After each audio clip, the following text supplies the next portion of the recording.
Today, we're talking about Decans in astrology, an amended version.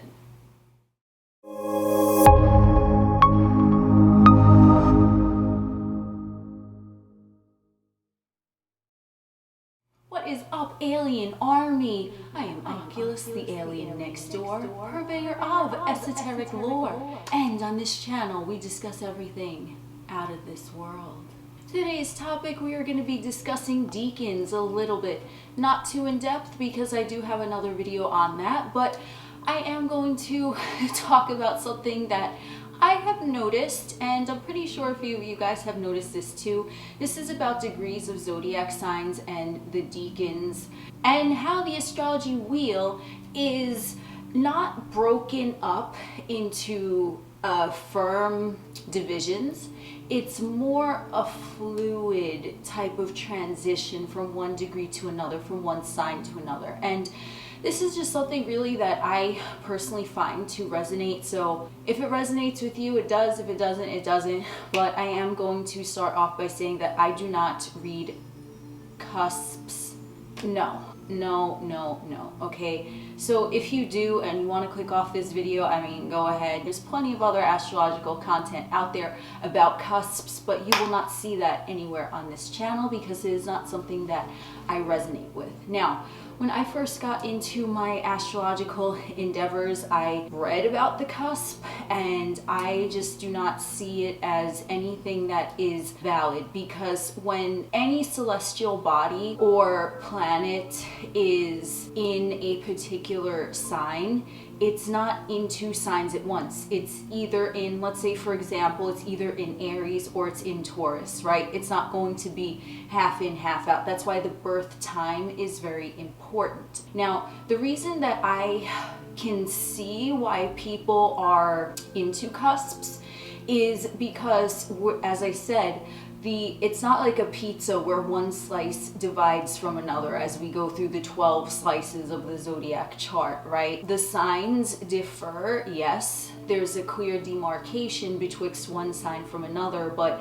the way that the energy of astrology is read, at least for me, is that, let's say we have Pisces transitioning to Aries, right? We have the last sign of the zodiac and we have the first sign of the zodiac, but it's blended together. It's a full circle, right? So the energy is constantly circulating, no matter if it's 1 degree of Aries or 29 degrees of Pisces. So when I see writings about cusps, what I'm seeing that as is the blending of the energies, okay? So every year, if you want to look, you know, the celestial bodies, they change signs. So if, let's say, you're born around where the sign changes, for example, in like the very early 20s of the sign, okay, or even the 19th to the 20th, right? If you're born around there, that is what typically people will consider a cusp. But it's not that you are two zodiac signs. You are the sign that the sun was in, or whatever celestial body was in at the time that the chart was cast, okay, your birth time. But because the energies are blended and they're going full circle, that's why it might to some appear as a cusp. But in essence, the sun is not straddling two zodiac signs. It's not doing that. It's either here or it's there. So if you're walking around, you're saying, I'm a blend of this, this, and that. I mean, yes, you probably are, because we are more than just our sun signs, but your sun is in one sign. It's just what it is. The reason why I am talking about Decans here, I am going to get into a little bit, but first what I want to say about the cusps and the blending, we are going to talk about a little bit of a gloss over the Decan part of it. So when we're thinking about cusps, or like those that energy that is going when the signs are transitioning, for example, let's say we look at the qualities, and I'm just going to use Pisces and Aries because they're the last sign and the first sign, but we're going to see how it's fluidly, it's seamless, where the astrological wheel, there's no cut off choppy points, okay? So if someone, let's say, they're born around that time where, let's say they're born on, and it's going to depend obviously on the year you were born, because sometimes the sun transitions from Pisces to Aries on the 20th, sometimes it's the 21st, okay, I believe sometimes it can be really late March 19th, but that's really like a big cutoff, so I'd say like 20th, okay, so, or it depends on the time. Let's say you were born on March 20th and you're born on March 20th at like 10 p.m. You know someone else who's born on March 20th that same year, but they're born at like 1 o'clock in the morning, okay? That person might be a Pisces and you might be an Aries, you see there? So the sun is not going to be in Pisces and in Aries, all right? So this is where it gets interesting, because the traits of the zodiac, we are all comprised of many different things. It's not just the sun sign. I'm just using the sun here as an example because it's the easiest one. Come on. So let's say someone, we're talking about that transition from late degree Pisces into early degree Aries. What's happening here is Pisces with that spirituality, right? Towards the later degrees of Pisces, that spirituality becomes more rebellious, okay? So it's starting to transition into not just this like Pisces, this this intuitive, this sensitivity, feeling everything so much, like very sensitive to their environment, okay?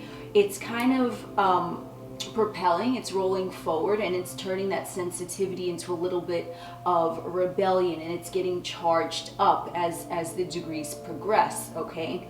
So now we have the beginning degrees of Aries, where Aries, it's that rebelliousness, but it's sort of blended with that spirituality, okay? Because what's happening is that as the degrees move from Pisces to Aries, it's not just cutting off at 29 Pisces and then, okay, now it's a totally different sign, Aries. It is a totally different sign, but the way the zodiac works, at least when I interpret charts, is that it's going to blend, okay? It's going to like roll over. It's not just going to leap.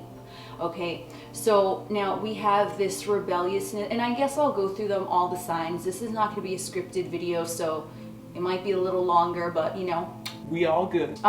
So as we go from the Pisces into the Aries, what we have here is like this rebellious spirituality, right? So someone in late degree Pisces, early degree Aries is going to have a transition point where it's turning into rebelliousness and that confidence with their own spirituality. That's why a lot of late Pisceans can be seen as very rebellious, and early Arians, they can be seen as more of a spiritual type, not that sort of warrior image that like Aries is typically portrayed as, because it's blending in. And even though first decan Aries is governed by Mars, okay, all of the first decans are the purest embodiment of the energy, right?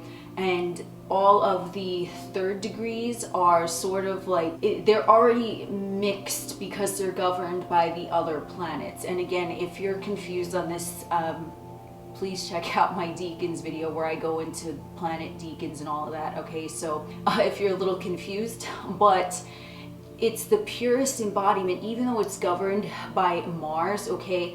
This is going to be Mars action that's more internally coming out. So early degree Aries might be emotionally aggressive, right? Whereas the later degree Aries, let's say the next degree Aries, the second decans, they're ruled by the sun.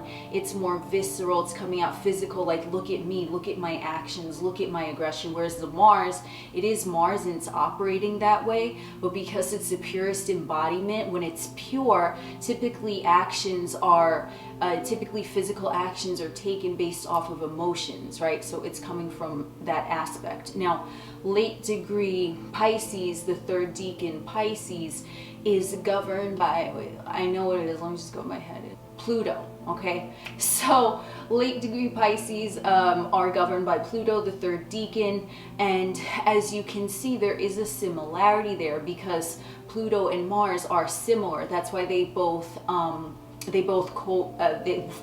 they can both be seen as governing.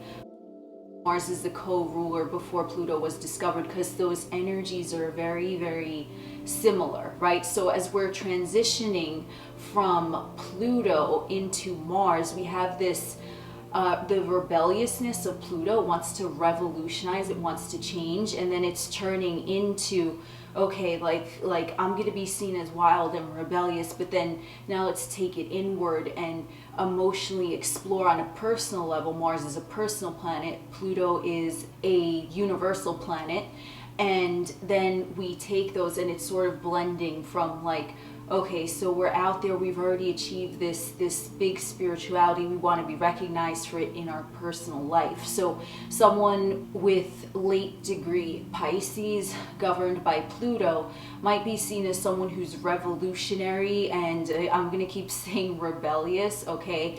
And that's not typically considered a Piscean trait, whereas, you know, that's considered more of a trait of Aries. But then with the early degree Aries, because we have that's like that spirituality is like continuing on, right, until it's going to get slowly filtered out into maybe like the second decan of Aries, we have someone who's very emotionally revolutionary, like it's on the inside and they're expressing it personally, whereas someone with that Pluto and Pisces, that third decan Pisces, they're going to be seen on a vast scale, like because Pluto is a universal planet and Mars is a personal planet. I don't know if I went too far, but yeah, you need to check out my Decans video. If you don't, if I remember, I'll link it below. That's why I'm saying the Decans do exist, but because they're governed by different planets, okay, that's why you see different traits being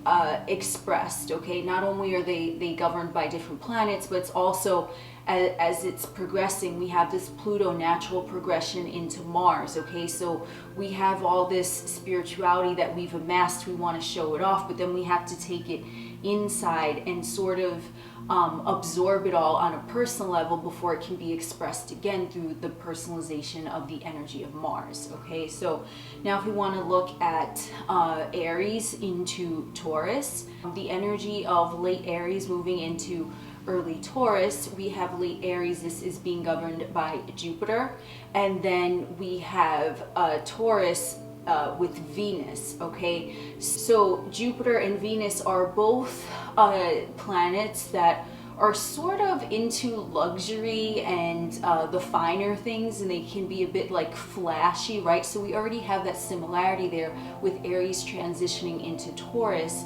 And what's happening at that transition is that the Aries energy, what's going on is expanding, and now it wants to share that with others, bringing into the relationship aspect of the first degrees of Taurus, which are governed by Venus, right? So we have that, you know, this popularity and this abundance and that jovial nature that we've accumulated, but now it's time to bring it down to a personal level and to share that with others, okay?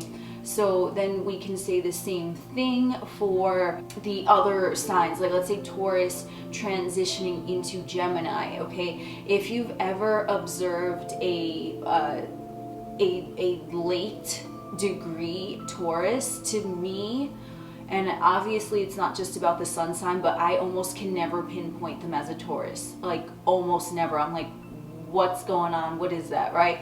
Like because they're so unlike that Taurus energy, right? Because the late degree Taurus is governed by Saturn, okay? And then if we want to look at the early degree Gemini ruled by Mercury, now we have the seriousness of Saturn, and also Saturn is an intrapersonal planet, so I tend to find late degree Taurus to be very social and outgoing, at least the ones that I've observed, okay?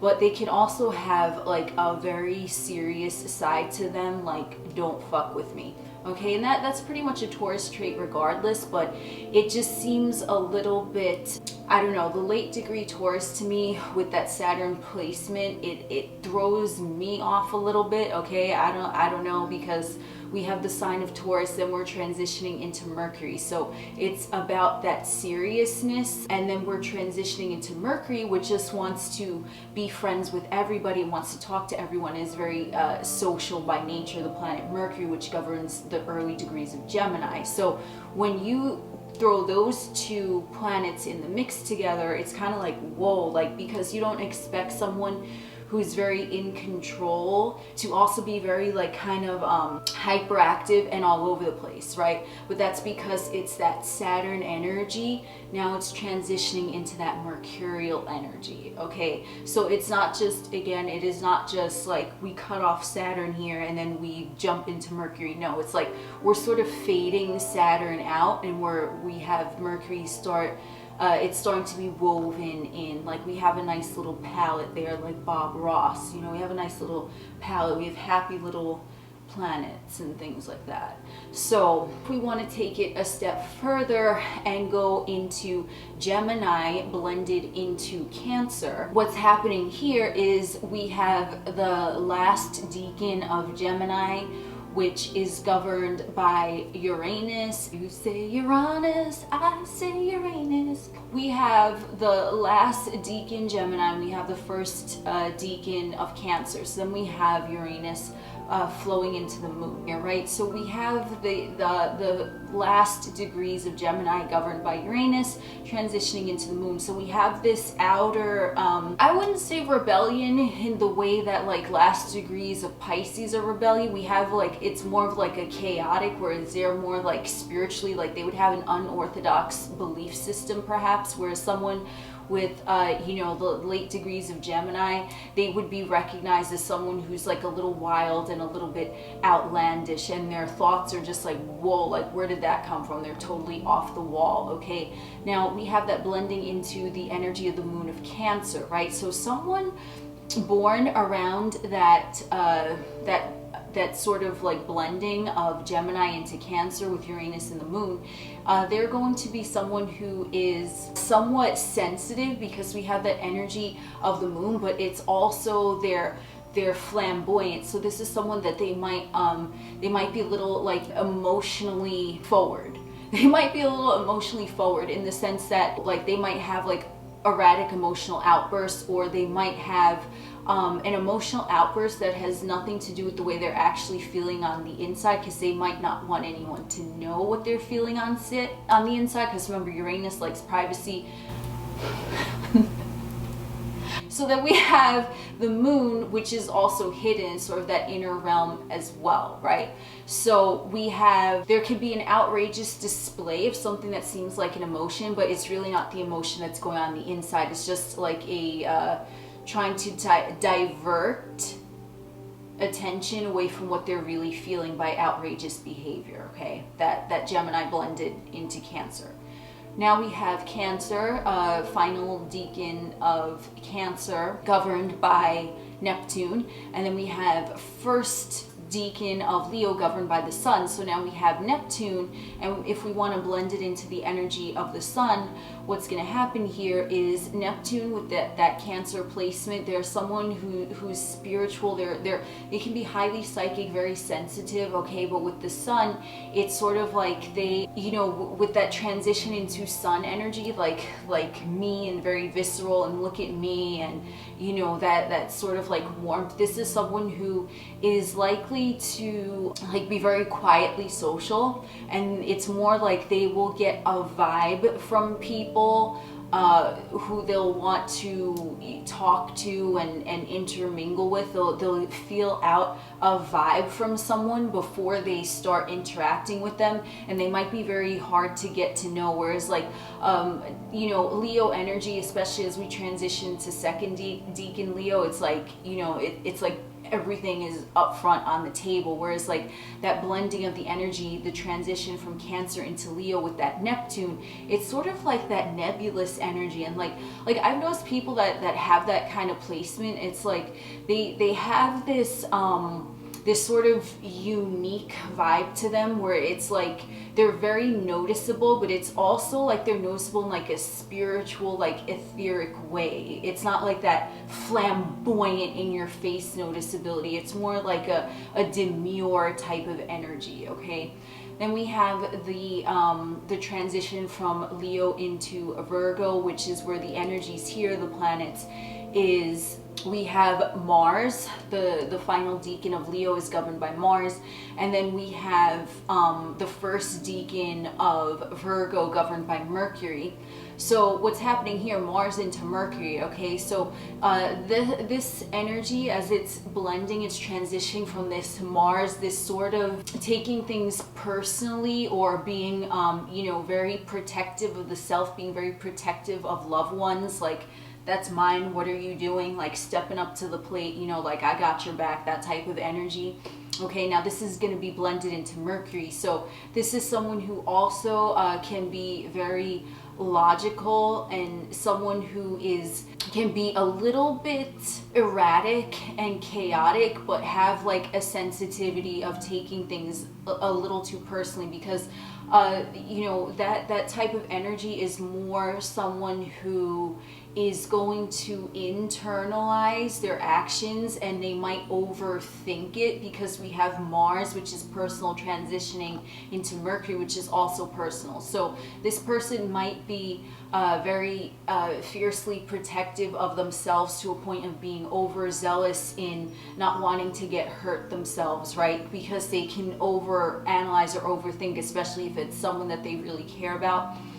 So we have that transition there. So we have, it's like aggression that's like leading into logic. So we have that energy of that personal Mars aggression and visceral reaction leading into the mind. So if we have that action leading into over analyzing, then this might be someone who thinks long and hard about their decisions. They're someone who they want to think about something before acting, but they're very fiercely protective over their thoughts and their actions. Now, if we want to take a look at Virgo leading into Libra, so we have the final decan of Virgo is governed by Venus, and then we have the first decan of Libra that is also governed by Venus. So this is a very interesting one. Now, personally, like I've noticed like this, like the Virgo transitioning into Venus, Virgo transitioning into Libra,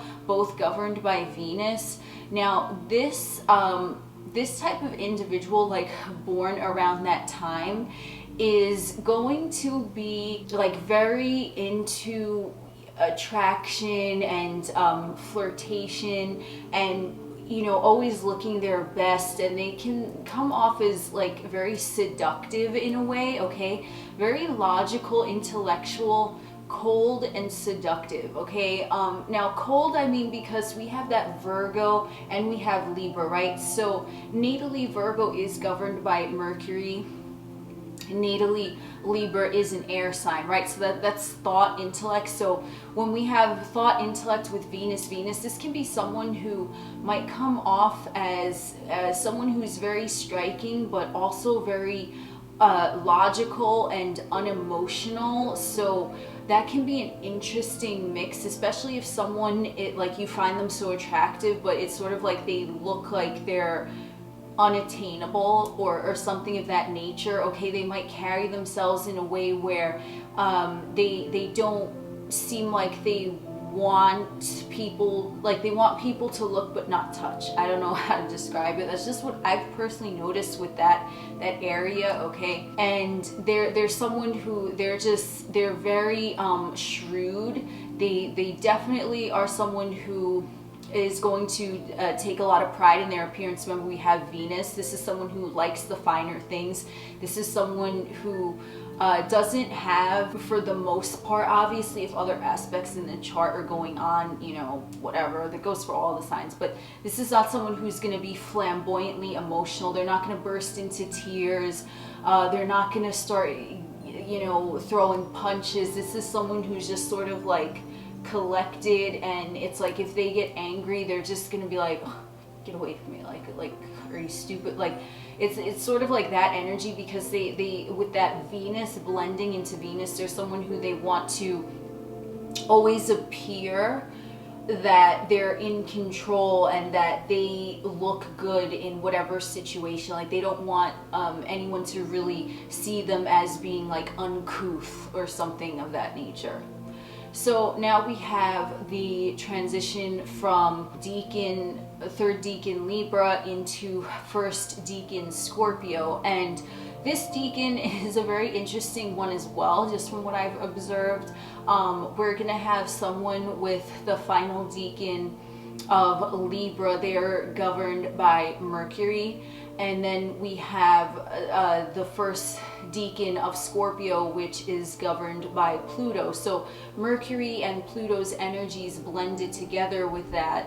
We have someone who can be very cunning and shrewd, and this is because we have Pluto, power and aggression and wanting to change and revolutionary, and then we have that blended with Mercury, right? So this is someone who has a very great mind capacity. They might be someone who enjoys like mental sparring with someone else. They're sort of someone, there's someone who is going to be always 2 steps ahead, right? Because it's like Pluto is that power, dominion, control, and Mercury is all about thinking and logic and you know, quick flick of the tongue, and then you just magically say whatever words you have to in that moment to get what you want, right? Or get you where you want to be. So with that, with the airy Mercury blending into like watery Pluto, this is someone who is likely to have very deep emotions, but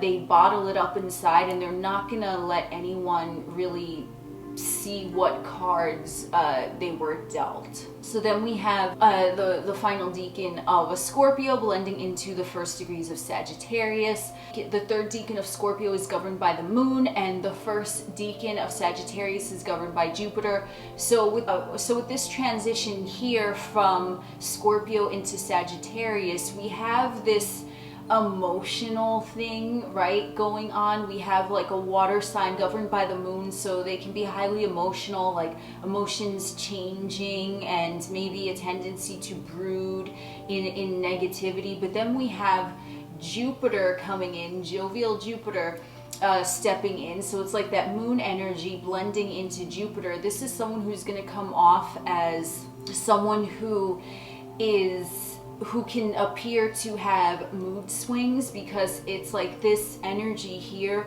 with that Scorpio blending into Sagittarius. It's like they want to hold on to their emotions, but at the same time they're trying to grasp onto the bright side of things. So they're really trying to look at like the positives of what's going on, but there tends to be somewhat of emotional turmoil on the inside, because we have this moon energy you know, trying to blend in with Jupiter, and the Jupiter is going to expand what the moon is feeling, right? Because the moon's the inner emotions, Jupiter is expansion and gravitation and things like that. So it's a very weird place for the moon to be in, because the moon likes that privacy and secrecy, whereas Jupiter likes to show off. So this is someone who is like, they can come off as not necessarily fickle, but they can just seem like they're on an emotional roller coaster. Like one day they're up, the next day they're down. Like it just like their moods can change very quickly, let's just say that. And then we have the energy of third degree Sagittarius, which is governed by the sun, coming into the first degrees of Capricorn, which is governed by Saturn. So this is a very interesting, I think I said that about all of them, but this is a very interesting one too. Now Saturn governing Capricorn and the sun governing the third Decan of Sagittarius. Now this is someone who with that Sagittarius blending into that Saturn Capricorn energy, this is someone who wants stability and security and order and structure, but they kind of don't know how to bring it about themselves, okay? Because we have sun transitioning into Saturn. So Sun wants to party and have fun and be the life of the party, and a lot of individuals I personally have noticed that are around this Sagittarius Capricorn border here, they're very, very outgoing, but it's like they crave stability, but they're not really certain, like, because they want to party, but they want to have a serious life. So it's sort of like that. It's like hanging in the balance there. And with this Sun energy, they tend to be well liked, popular also, but they are able to be relied upon, because remember, Sun energy is masculine energy, Saturn energy is like father energy. So a lot of times they can come off as someone who is always like the friend, like they can, I don't know how to say it other than they're someone who, it's like they can be friend zoned a lot, just because they're not coming off as really flirtatious or anything. They're coming off as somewhat serious, life of the party. So people are just like, oh, they're just here, but they want to have a good time, but they're kind of serious too. So I don't really know what to do with that. Like they're cool, I like being around them, but they're not portraying themselves as someone that they really want the stability that they crave on the inside. It's like they come off like they're not serious about anything when they really are. So I don't know if that makes a whole lot of sense, but that's what I got for you with that one. So when we have the energy of Capricorn blending into Aquarius, we have Mercury and we have Uranus. Okay, so with this type of energy, what's going on is Mercury and Uranus are Uranus is a higher octave of Mercury, right? So they're already similar. We already have the similarities of like Saturn being their ancient ruler, and then we have the similarity of that air energy, right? But then we have, like, we're transitioning from Earth into air, right? So this is not going to be someone who's highly emotional. This is definitely not going to be someone who's wearing their emotions on their sleeve. This is going to be more of like a quiet intellectual, someone who can maybe have a good time and talk to anyone, but you're not going to necessarily really get to know them, okay? Because remember, Uranus is that erratic energy that does what it wants, it does its own thing. Mercury is like, it can be shrewd and secretive, like, okay, yeah, I'll talk to you, and you know, but like, I'm not going to tell you anything. Do you know what I mean? Like that. So with this aspect here, also what I've noticed with people with this like Capricorn blending into Aquarius, it's sort of like this, like, there's like a stoicness, but it's also like, I know how to good time, but like, oh, like they know how to have a good time, but then it's like it's like serious out of nowhere. So they could be like laughing and smiling, and all of a sudden it's like they give you like a death stare, and you're like, what just happened? And it's like it's something going on within them. Like they don't want someone to take advantage of them. Like they're very self-reliant, self-sufficient. They consider themselves to be very independent. With that, I've noticed it's more like, well, I don't want you to get to know me. I'm going to keep you at an arm's length because I don't know what you're up to. It's more like a suspicious type of energy with that. Then we have, we made a full circle around the zodiac. Now we have Aquarius leading into Pisces. So with Aquarius energy leading into Pisces, the final decan of Aquarius is governed by Venus. So then we have the first decan Pisces energy, which is governed by Neptune. Okay, so Neptune is the higher octave of Venus. So this energy, this Aquarius blending into Pisces, this is a very romantic, sensual type of person. This can be someone who, a lot of times from what I've noticed, they can have a big heart, and they can be deeply sensitive, like towards, like they feel a lot, right? They have a supreme intuition. Like this is a very, very intuitive area here, because we have this expansive air moving into mutable water. So it's sort of like they know what they know, and their intuition is very shrewd and on point, and they feel everything, right? So what's going on here with the Venus blending into Neptune, now these two naturally, because Neptune is the higher octave here, is they have a lot of like very late decan Aquarius. They have like a lot of love to give to others. And even though typically the sign of Aquarius is considered like cold or like, you know, something of that nature, right? From what I've noticed, the late Decan Aquarius, they actually do have this very like sweet and romantic, sensitive side that it's more openly expressed than one would think for like a sun sign Aquarius, okay?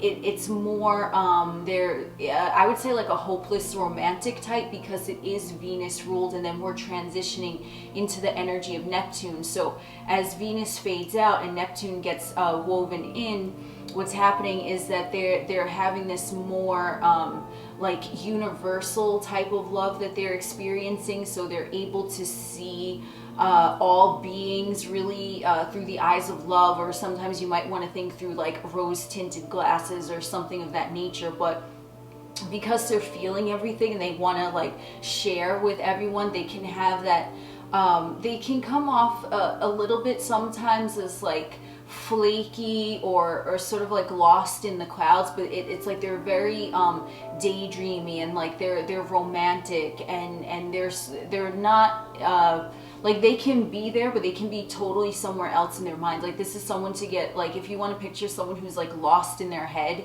it would be that Aquarius transitioning into Pisces with that Venus Neptune, like romanticizing something or someone or whatever. So yeah, I think I went through all of those, you know, the transitions of the signs, how they blend in. So let me just touch on a little bit, because we went into how the signs gradually blend into one another. So in my opinion, just from what I personally have noticed, they sort of reach their apex when they get into like you know, like mid second decan, like they reach their apex, and then that's when I feel just from what I've noticed that you will see, like if someone comes off as like a, you ever hear that expression, they came off like a textbook Scorpio, right?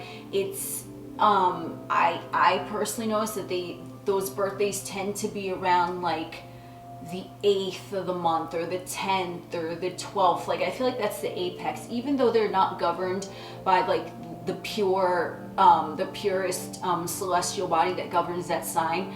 I feel like those decans, because they're in the middle, it's sort of like they're you know, when you have a first decan, you're coming up from Pisces, right? Let's just say they're going into Aries, they're coming up, and then it's like they're coming from Pisces or going up into Aries, and then when they're around that second decan, they reach that apex of Aries, which is why I feel like the most textbook traits are, looks like I'm pointing at you, but you know, not like it seems like the textbook ones, because it's the apex, that's like the most Aries that can be, and then it's like transitioning slowly now into Taurus. So the Aries traits are going to start blending in more with Taurus traits here. So that's really what I see, because I view you know, I don't view harsh lines when I study astrology. I see everything like blended and fluid and flowing and smooth, and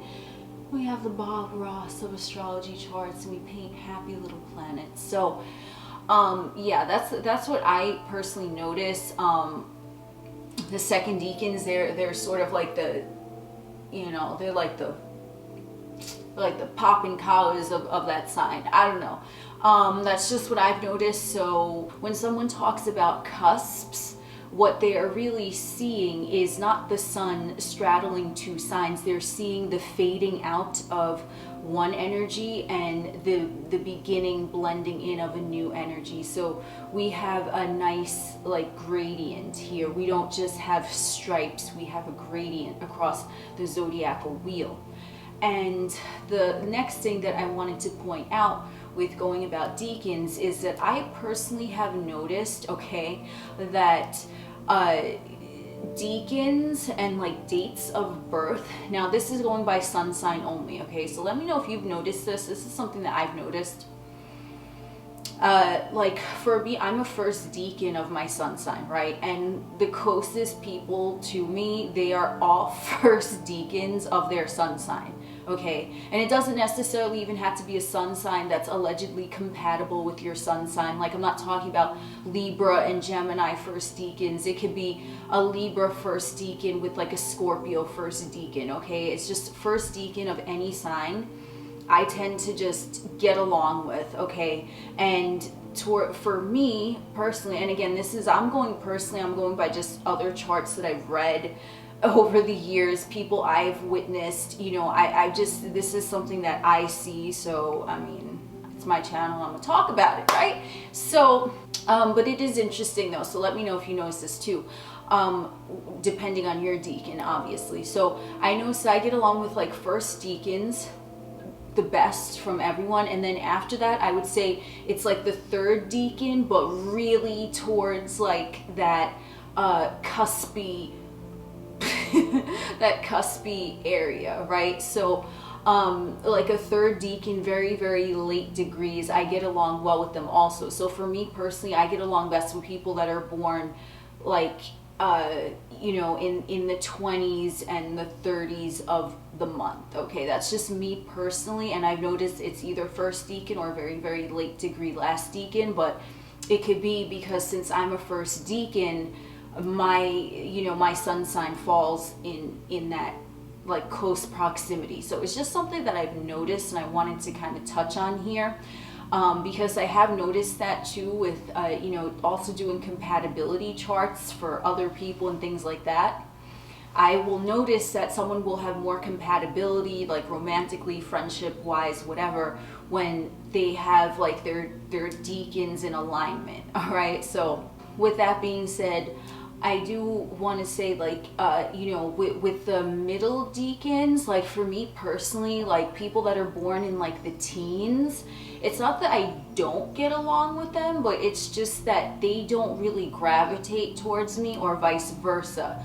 And I just have to, like, I would say after probably like the 6th of the month or something like that, you know, I just don't really know anyone from like the 6th to like the 19th of any month. Pick a sign, pick a month. I'm just like, I don't, like, I'll know them maybe, but in passing. It's like the ones that are closest to me, and this is, I've noticed by sun sign, okay? So if you've noticed it with other celestial bodies, you know, let me know please. But I just personally have noticed this with sun sign energy, that for me and other people that I've observed, they tend to get along with their corresponding decan. So let's say someone is born on like the 14th of the month, they odds are going to get along with someone else who's born in the teens, because they're a second decan and the other is a second decan as well. So I'm not sure, I don't really see this written anywhere. I mean, I know I've not read it in a book, at least no book I've read. Maybe it's out there, but I don't know, I haven't seen it. So I just thought it was interesting. It's something that I want to bring up because I feel like all of these observances of mine kind of go under one umbrella, like the no cusps, the blending of the signs, and like what decan you get along with. But yeah, so if you want more information on decans, then definitely check out my other videos, but that's what I wanted to share with you today regarding that. So let me know if you've noticed anything like that. Very, very peculiar, but very, very interesting. Thank you for joining me on this long stroll through the wonderful wheel of the zodiac. I am Oculus, the alien next door, and we will chit-chat again soon.